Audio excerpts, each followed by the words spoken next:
So today on the way to work, my car started running pretty bad, all rough. I'm pretty sure it's got a misfire. I'm trying to move my cars around so I can get this one in the shed back here and I can work on it. But you could almost hear it. I don't know if you could hear that. I just aimed it at the exhaust and now I'm fogged up.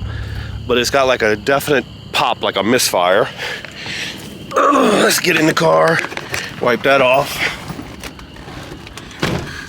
and pull this thing in. I just got off work. I'm home now. I had to drive it home on a misfire. At least I think that's what the problem is. But I'm gonna pull it in, put my code reader on it, figure this out.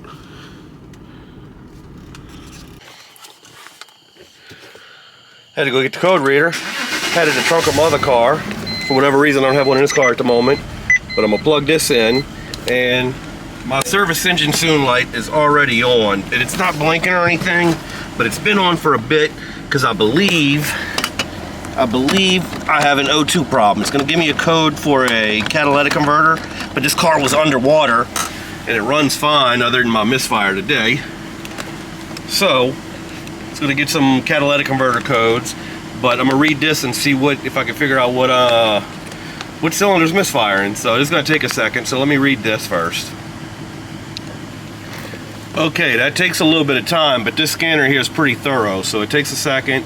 Now I got the codes up for the engine part only, and you can see I got a catalytic converter bank 1. I told you that was going to be there. There's going to be a couple of those. Wrong button. Go down. Catalytic converter bank 2. I'm pretty sure it's just O2 sensors. DTML leakage. I'm not quite sure what that is. I think that's something to do with the alternator. Thermal oil level sensor. There's nothing wrong with that. Fuel trim bank 2. Fuel trim bank 1. Misfire cylinder 4. That's my problem. Misfire and cylinder 4. So all the rest of these codes, fuel trim bank 1, fuel trim bank 2, oil level sensor. I know there's a new oil sensor in here. This car was underwater. I think some of the wires are messed up, but it's only the catalytic converter, and now the catalytic converter, which I'm pretty sure is O2 sensors, and now the misfire that's causing my light to be on. But it's not blinking, but I could hear it. I don't know if the camera's picking up the sound, but that's my misfire, cylinder 4. Let's go check that. Well, I erased my fault codes first, so fault codes are erased, but now I'm going to turn the car off and go mess with that misfire, cylinder 4. With the hood pop, I'm going to have to take these covers off and pop these little covers off, and the other one's back there. And usually to get these covers off, to get to those, you kind of have to take this out of the way. I'm going to try and take just the covers off without taking this off. On my old 325, I actually used to ride around without these covers on in case I had this problem and I could work on it on the side of the road. But I got to take these little bolts off here, nuts and bolts inside of here. That'll get the covers off, and I'm going to try and do it without taking the air filter off. So let's see. Now I didn't film it, but I was able to reach under there with a 10mm and a little wrench. Reach back there and undo them bolts. I got the oil cap off, so now I can pull the covers out of the way. And the engine is hot because I just got home from work.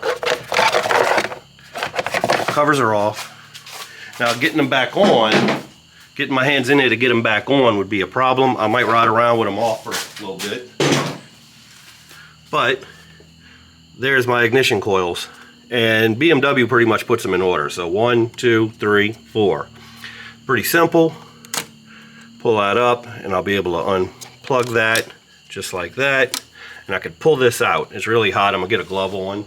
I have a bunch of ignition coils over there. It turns out that the E46 ignition coils are the same size as the Z4, the E89 Z4. And I changed some for my wife. Unfortunately, they're all mixed up. I don't know which ones are good and bad because I put them all on my desk, and then they were sitting there on my table here, and I threw them in the box. So now I got good ignition coils and bad ignition coils over there. But I'm gonna swap out number 4 and hope I grab a good one and see what happens. Let me put this down and get a glove on. Just a little cheap glove. This will do the job real quick. I'm just gonna grab on that and twist it and pull it out. There it goes. So this is bad. I don't see any oil on anything. That's a good sign. It looks clean down there. I know you can't really see the light, but I'm hoping this is just a problem. It could be the plug, but I think it's just this. Let me dig through them boxes over there and get another one. Now the proper way to go about this would have been for me just to take out like ignition coil 1 and swap it with 4. Move those two around, read the codes again, and if it would have said I had a misfire on 1 and not 4, then I would know that was the problem. But I'm not going to do that. I'm going to take my chances. I dug out some ignition coils. I know my stuff's a mess, but I kind of know where everything is. One day I'm going to clean it up. And I do know that not all of these are good, and I don't know which is which. So I'm just going to eeny, meeny, miny, moe it. I'm going to take this one. That's the bad one. I'm going to throw that away. And just like this, I'm just going to stab it in place. That's all it does. It just presses down. Just like that. That's simple. Put this clip right there. And when you close that, boom. Nope, I say boom and then it fell out.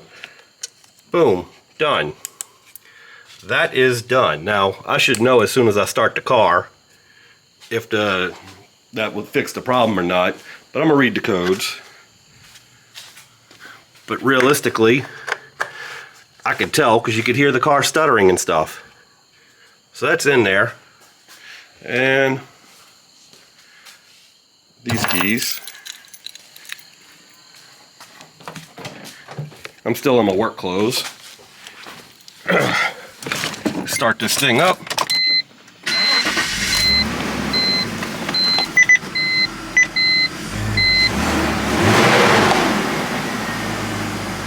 Yeah, that fixed the problem. I could tell, but I'm going to plug this in and read my codes again. Actually, I should probably let it run for a second. So, let me plug this in, read the codes. I'm going to let it sit for a bit, and I'm going to clean up some of my mess.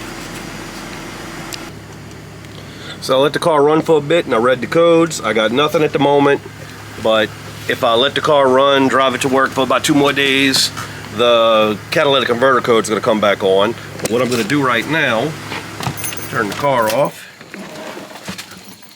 What I'm going to do for now is I'm going to take this coil pack, which is hot, and I'm going to throw it away. For now, I'm going to leave the covers off of the motor so I can easily access that.